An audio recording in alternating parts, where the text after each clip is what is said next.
Bonjour à tous et bienvenue dans cette deuxième vidéo consacrée à la construction de son programme d'entraînement en fonction de ses différentes caractéristiques et obligations.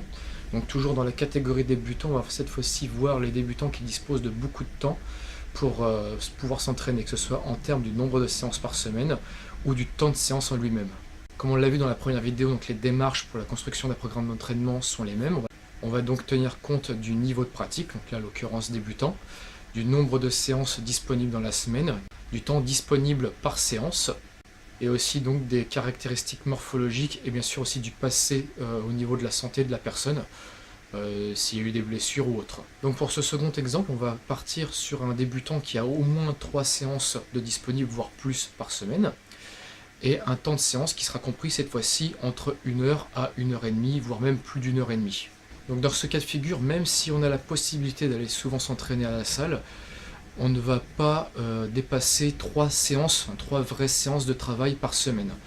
On pourra bien sûr proposer à la personne, si elle est très motivée, des séances de récupération, peut-être axées sur du cardio, sur des automassages, et même pourquoi pas, et ce serait l'idéal, des séances dites techniques sur l'apprentissage de mouvements libres. Ce qui pourra donc permettre d'éviter de perdre trop de temps quand on va passer des machines guidées aux machines libres. Et donc là, la progression sera plus rapide. Que ce soit en termes déjà de charge et aussi en termes de la maîtrise au niveau de l'exercice.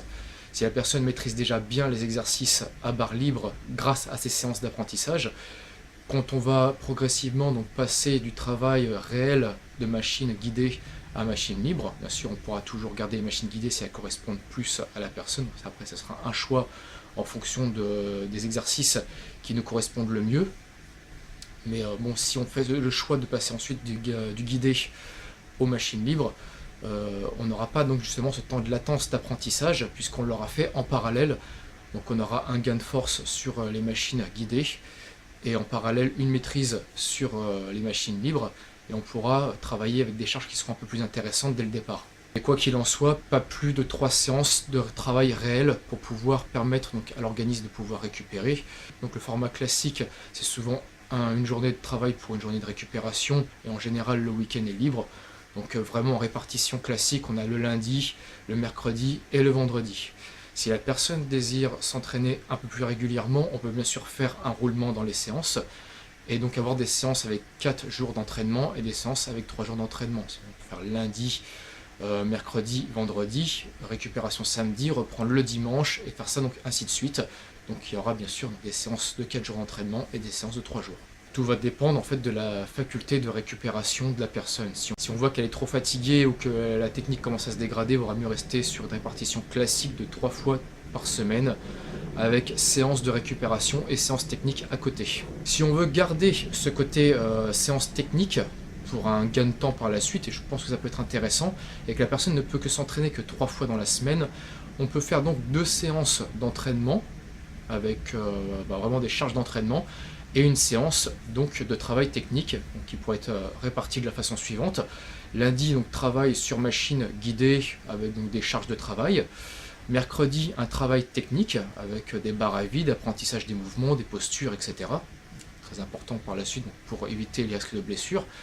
Et de reprendre le vendredi une séance classique guidée, là avec de nouveau des charges d'entraînement.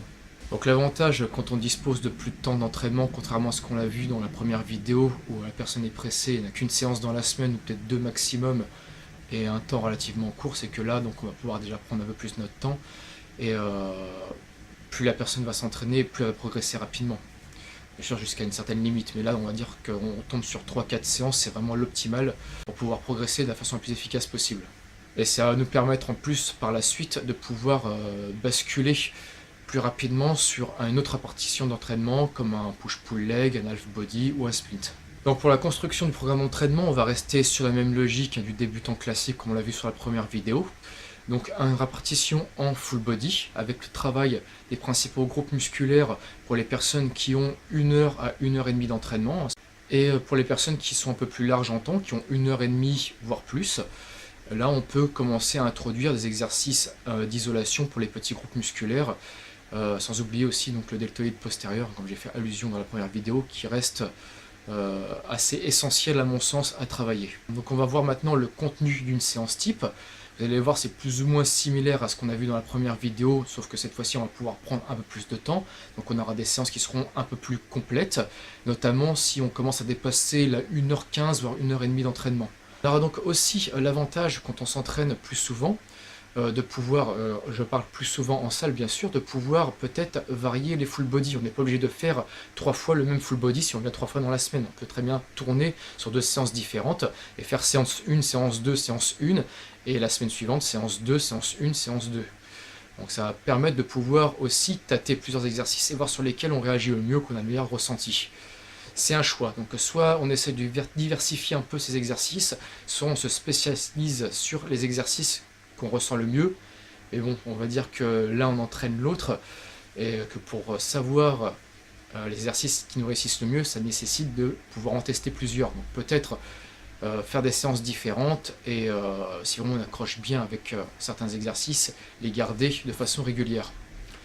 Une fois de plus, il y a beaucoup de possibilités, on ne pourra pas tout voir dans les vidéos, mais je vous laisse quelques pistes à explorer pour voir et vous organiser de la meilleure façon possible en fonction de vous. Donc en termes de contenu de séance, on va prendre un petit exemple. On pourra commencer une fois de plus avec les exercices qui pompent le plus. Donc là, le groupe musculaire le plus important, les cuisses. 4-5 séries de presse de 12 à 15 répétitions. On va pouvoir prendre 1 minute à 1 minute 30 de récupération. Plutôt même 1 minute 30 si vous êtes bien fatigué. On va enchaîner ensuite sur un développé machine pour les pectoraux de 4 séries à 12 à 15 répétitions. Le temps de récupération reste le même, 1 minute à 1 minute 30 selon votre possibilité. On enchaîne ensuite sur un tirage vertical style tirage poitrine. Donc pareil, donc 4 séries de 12 à 15 répétitions, 1 minute à 1 minute 30 de récupération. Puis un développé, cette fois-ci pour les épaules, 4 séries ou 3 séries, 12-15 répétitions, 1 minute à 1 minute 30, on garde le même dosage. On enchaîne ensuite sur un tirage cette fois-ci horizontal, pour trapèze inférieur et moyen. Le dosage, plutôt sur du 4 séries cette fois-ci, toujours privilégié, comme je l'ai dit dans la première vidéo, les tirages. Donc tirage, c'est 4 séries sur, les développés 3 ou 4. Donc je reviens à ce que je disais, 4 séries de 12 à 15 répétitions, récupération identique 1 minute et 1 minute 30. L'oiseau, 3-4 séries selon ce que vous pouvez faire, 12-15 répétitions, voire même peut monter jusqu'à 20 si la technique se dégrade pas trop.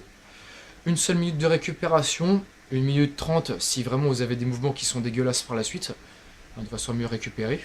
Travail des abdos, les relevés de buste, classiques, et les enroulés de bassin, l'un ou l'autre, ou les deux si vous avez du temps, avec du gainage en plus. Gainage important, donc pour travailler donc, les muscles qui sont un peu plus profonds et soutenir donc, la colonne vertébrale. Avec bien sûr à côté donc, le travail des lombaires, sur le banc à lombaire. Pour ces 10 exercices, 3 séries peuvent suffire. 15-20 répétitions. Pour le gainage, on peut démarrer sur du 15-30 secondes en statique. Ça peut être sur les genoux, ça peut être sur les pieds. Pour les séances qui sont un peu plus longues, genre 1h15, surtout 1h30, vous pouvez introduire les petits groupes musculaires des bras, à savoir les biceps et les triceps. Donc choisir un curl qui va dépendre de votre morphologie. Si vous avez les biceps longs, vous pouvez faire un curl incliné ou un curl à la barre, selon ce que vous préférez. Si vous avez les biceps courts, plutôt un curl Larry Scott à la machine, éventuellement, ou à la barre si vous ne bougez pas trop. Sinon à la machine, ou pareil, la barre peut placer aussi, selon votre valgus, pareil, ça peut être une barre Z, ça peut être les haltères. Ça va être variable, il faut vraiment faire en fonction de vous. Pour les triceps, la corde ça peut être pas mal. Vous pourrez très bien choisir un exercice de base comme des dips ou du développé serré. Mais quand on est débutant, on se fatigue vite et il faut voir après la qualité de mouvement. Donc juste pour finir, en général ils ont été sollicités sur les développés pour les pectoraux et les développés pour les épaules. Donc en général on les finit avec un petit peu de poulie, ça sera largement suffisant. 3 séries pour chaque exercice, 12-15 répétitions, ce sera pas mal pour commencer. On aura aussi donc un exercice pour les mollets avec les mollets à la presse. Vous avez la possibilité donc aussi, si vous voulez travailler ces petits groupes musculaires des bras, de les introduire dans votre séance, et comme on l'a vu dans la première vidéo, de garder les abdos et les lombaires chez vous, pour les faire chez vous, si vous avez du temps un petit peu en plus, ainsi que les étirements, je n'ai pas précisé, mais si vous avez le temps, faites quelques étirements en fin de séance, mollo sur les muscles qui ont travaillé. Bon, là, si vous faites un full body, ils vont tous travailler. 15 secondes, pas plus. Le mieux, c'est de faire ces séances d'étirement un peu plus intenses, on va dire entre guillemets, 30-45 secondes de maintien, en dehors de ces séances d'entraînement ou 2 heures après ces séances d'entraînement. C'est aussi valable pour les automassages. Comme je l'ai dit juste avant, quand on dispose de 3 séances et plus par semaine, on peut varier les exercices en full body pour avoir 2 séances de full body différentes dans la semaine. Ça peut être sympa, ça évite de s'ennuyer, ça fait tâter différents exercices, hein. Donc je l'ai dit juste avant, je ne vais pas me répéter. Soit on se spécialise, soit on essaye un peu plus. Moi je serais plutôt d'avis pour varier un peu plus dans un premier temps et voir ce qui réussit le mieux. Donc on pourrait avoir par exemple pour cette deuxième séance, commencer donc par du hack squat, toujours à hauteur de 4 à 5 séries de 12 à 15 répétitions, 1 minute à 1 minute 30 de récupération. Une fois de plus, comme c'est les cuisses, hein, je penserai plus sur 1 minute 30. Ensuite, on enchaînera sur un développé incliné guidé. 3 à 4 séries, 12-15 répétitions, 1 minute à 1 minute 30 de récupération. On enchaînera ensuite sur un tirage vertical, cette fois-ci en prise de main neutre, pour varier un peu. Ça a aussi l'avantage d'éviter les rotations internes de l'épaule. Ça peut être pas mal de tourner comme ça. Pour la posture, ça peut être pas mal aussi. Une prise de main neutre, et pour moi, j'ai fait une vidéo là-dessus, et pour moi la meilleure. Ça peut être une prise de main neutre large, une prise de main neutre prise serrée. Ce sera au choix, selon du matériel dont vous disposez dans votre salle. Ensuite, on passe aux épaules avec le développé militaire au cadre guidé. 3-4 séries, 12-15 répétitions. Pour ensuite basculer sur un tirage horizontal, cette fois-ci à la machine, pour varier toujours un peu les plaisirs. Et donc là, sur les trapèzes inférieurs et moyens. 4 séries, 12-15 répétitions, 1 minute de récupération. Et donc, et finir sur de l'oiseau, donc soit la poulie vis-à-vis en poulie haute, qui ici en croisant. Ce qui peut des fois être compliqué quand on est débutant à maîtriser, hein, j'ai déjà vu ça bouge un peu dans tous les sens. Vous pouvez essayer de faire en unilatéral, bras par bras, la poulie basse, ce qui permet d'aller plus loin et d'avoir un meilleur étirement au niveau du deltoïde postérieur. Et d'enchaîner donc pour finir sur les abdos, hein, toujours les relevés de buste ou enroulés de bassin, voire les deux, avec un travail aussi de gainage qu'on pourra donc faire cette fois-ci en gainage oblique et un travail donc de renforcement au niveau des lombaires. Et toujours dans le cas où on a un temps de séance qui soit supérieur à 1 heure, donc 1h15, 1h30 et si on a le temps, donc d'introduire une fois de plus des exercices pour les petits groupes musculaires des bras. Donc un curl toujours au choix en fonction de votre morphologie pour les biceps. Et donc des extensions à la poulie, hein, ça peut être une autre prise différente, hein, cette fois-ci une prise au triangle. Et donc là pour les mollets, pour varier un petit peu, si vous avez là aussi cette machine à disposition, vous pouvez faire donc les mollets assis. Donc au fil des séances et des semaines, en fonction de votre vitesse d'apprentissage, vous allez pouvoir introduire de plus en plus des exercices à charge libre, en admettant toujours qu'ils vous conviennent, hein, qui vous donnent les résultats escomptés. Donc vous pouvez soit enlever pratiquement tous les équivalents de vos exercices guidés, bon, ce ne sera pas toujours possible, notamment avec le dos. Je fais allusion aux tirages verticaux, hein, c'est pas toujours évident d'avoir la possibilité de faire des tractions du jour au lendemain. Mais on n'est pas de toute façon obligé de tout enlever d'un coup, hein, ça se fait de façon progressive. Et le nombre d'exercices libres peut varier. Donc si par exemple après votre exercice de squat, si on va prendre l'exemple du squat, ça vous pompe les 3/4 de votre énergie, vous n'allez pas vous amuser à faire après du développé couché, du rowing à la barre, buste penché. Si vous n'avez pas la pêche nécessaire, vous n'allez pas pouvoir vous concentrer, vous allez avoir un mouvement dégueulasse et vous allez vous blesser. Donc le nombre d'exercices libres que vous allez introduire progressivement dans vos séances peut être variable, ça va être en fonction de vos possibilités, ça sera aussi en fonction de votre apprentissage que vous allez faire en amont. Si vous avez eu beaucoup de séances de disponibles et que vous avez eu la chance de pouvoir faire des séances d'apprentissage en parallèle, ça ira bien sûr beaucoup plus vite. Donc si nécessaire, optez pour un mix séance machine libre, machine guidée et modifiez ça progressivement. On va maintenant voir un exemple de full body avec essentiellement des exercices libres pour vous donner une idée de ce que cela pourrait donner. Et bien on va commencer avec du squat sur 4-5 séries de 12 à 15 répétitions. On enchaînera ensuite sur le développé couché à la barre ou éventuellement aux haltères, hein, toujours en fonction de votre morphologie. Cela va dépendre, sachant qu'avec les haltères ça nécessite un peu plus de maîtrise. 3-4 séries, 12 à 15 répétitions. On aura ensuite le tirage vertical, tirage poitrine. Ou éventuellement les tractions si vous y arrivez, ça va dépendre de votre évolution. 4 séries, 12-15 répétitions. On peut aussi bien sûr faire les tractions au gravitron pour s'aider un petit peu, soulager le poids de corps. ou utiliser un élastique pour s'aider à se lever, hein, tout est envisageable. On enchaînera ensuite sur un développé assis pour les épaules, un développé aux haltères, et ensuite un tirage horizontal, ça on n'a pas vraiment le choix, qui peut être à la poulie ou éventuellement un rowing buste penché si vous ne craignez pas trop au niveau du dos. Ça peut être aussi un rowing à un bras, là on a le choix. On gardera une variante au choix de l'oiseau, par exemple l'oiseau aux haltères, et on aura le travail des abdos et des lombaires qu'on peut bien sûr laisser de côté si on le désire, pour travailler éventuellement les petits groupes musculaires des bras. Donc un exercice curl biceps, un exercice triceps, cette fois-ci ça peut être un développé couché serré, voire des dips si vous avez assez de pêche. Et donc un exercice pour les mollets, mollet à la presse, qui est normalement le meilleur exercice pour les mollets. De toute façon, même si vos exercices vous pompent beaucoup d'énergie, je parle des exercices libres, vous pompent beaucoup d'énergie dans un premier temps, c'est normal.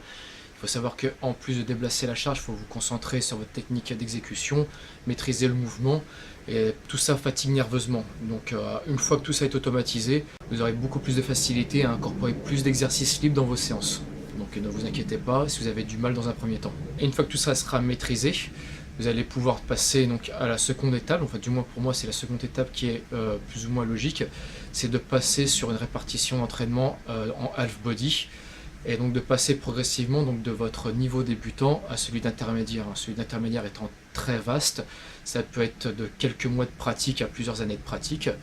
Mais bon, ça on le verra donc dans la prochaine vidéo, donc consacrée donc aux pratiquants intermédiaires. Pareil, donc je ferai en fonction d'un nombre de séances disponibles réduit, après plus large, et même chose pour le temps de séance. Donc voilà, ce sera tout pour cette vidéo. Bien sûr, je n'ai pas pu couvrir tous les différents cas possibles et imaginables. J'ai essayé de faire au mieux pour vous donner donc des indications pour pouvoir construire justement au mieux vos programmes d'entraînement en fonction de vos différentes contraintes et caractéristiques. Sachant que c'est difficile quand on n'a pas la personne en face de soi pour construire un programme d'entraînement, c'est mieux, enfin du moins quand je travaille, d'avoir la personne pour vraiment lui poser les questions qu'il faut et m'adapter au cas par cas. Mais bon, là comme il s'agit de vous-même, il n'y a rien de... Personne n'est mieux placé que vous-même justement pour savoir ce qui vous correspond le mieux. Il faut juste vous donner un petit coup de pouce au départ quand on ne connaît pas tout, ce qui est normal. Mais en se renseignant un petit peu à droite à gauche et en trouvant les bonnes informations, ça peut se faire facilement. Donc je vous souhaite bonne chance pour votre élaboration de programme pour vous les débutants. Et je vous dis à la prochaine donc, pour une autre vidéo. Ciao!